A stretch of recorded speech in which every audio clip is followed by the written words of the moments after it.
कहिले सोचिन्छ नि होइन यस्तो कुरा कि मैले बहुत कुछ गरेँ जिन्दगीमा नोकरीको लागि या कुनै कम्पनी जोइन गर्नुको लागि होइन, तर केही भइएन।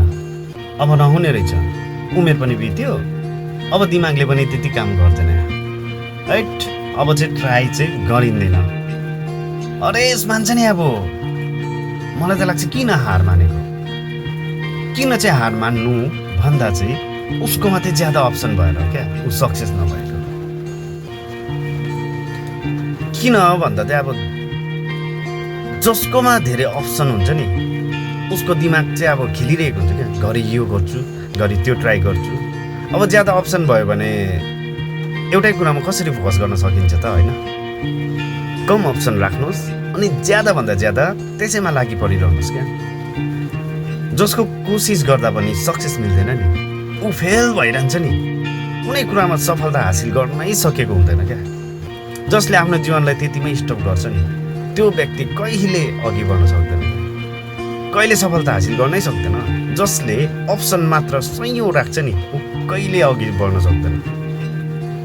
अप्सन राख्नुहोस्, राख्नुपर्छ, तर जुन कुरामा तपाईँ माहिर हुनुहुन्छ नि, जुन कुराको तपाईँलाई ज्ञान धेरै छ, तपाईँलाई लाग्छ कि म यो काम गर्न सक्छु, त्यो मात्र अप्सन चुज गर्नुहोस् क्या। अनि पछि पढ्नुहोस् त्यो विषयमा जुन कुराको ज्यादा तपाईँलाई ज्ञान छ।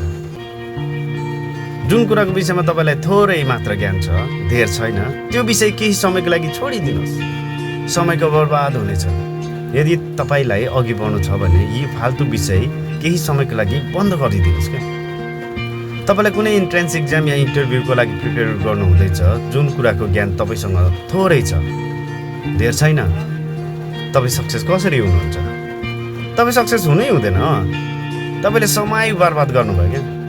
यदि त्यो समय जो यी कुरामा बर्बाद गर्नुभयो, जुन कुराले तपाईँ आफ्नो टाउको दुखाउनु भयो नि, यदि त्यो समय आफ्नो विषय सम्बन्धी फेरि दोहोऱ्याएको भए होइन।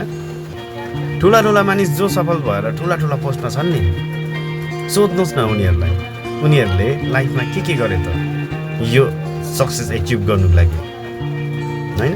कसैले भन्दैन नि म बसी बसी सक्सेस भएँ भनेर, कसैले भन्दैन नि कि बिना एक शब्द नपढी पास भए भनेर, मेहनत नगरी म त यो जग्गामा छु भनेर कसैले भन्छ? भन्दैन नि। उनीहरूले दिन रात एक गरेका छन् क्या, ना भोक ना थकान ना निद्रा ना प्यास होइन, बस दिमागलाई रगडिरहे, घिसाइरहे क्या दिमागलाई। त्यसैले त आज त्यो उचाइमा हुनुहुन्छ उनीहरू होइन, सक्सेसफुल पर्सन। तपाईँ त अल्छे हुनुहुन्छ, तपाईँ अल्छे हुनुहुन्छ, त्यसैले अप्सन ज्यादा छ क्या तपाईँसँग। जो मान्छे अल्छे हुन्छ नि उसको हमेसा अघि बढ्नुको लागि अप्सन धेरै राखेको हुन्छ क्या, तर सही गन्तव्यमा भने चाहिँ पुग्नै सक्दैन। जिन्दगी बर्बाद नगर्नुहोस् क्या, उमेर भइन्जेल कोसिस गर्नुहोस्, रगड्नुहोस् आफ्नो दिमागलाई, घिसाउनुहोस् आफ्नो दिमाग, तब गएर सक्सेस मिल्दछ क्या। तब तपाईँले सोचेको जस्तो हुनुहुन्छ, तपाईँले ठानेको जस्तो बन्नु छ भने अप्सन कम गर्नुहोस् क्या। तपाईँले राख्नुभएको लक्ष्यसम्म पुग्न छ भने अप्सन कम गर्नुहोस् क्या।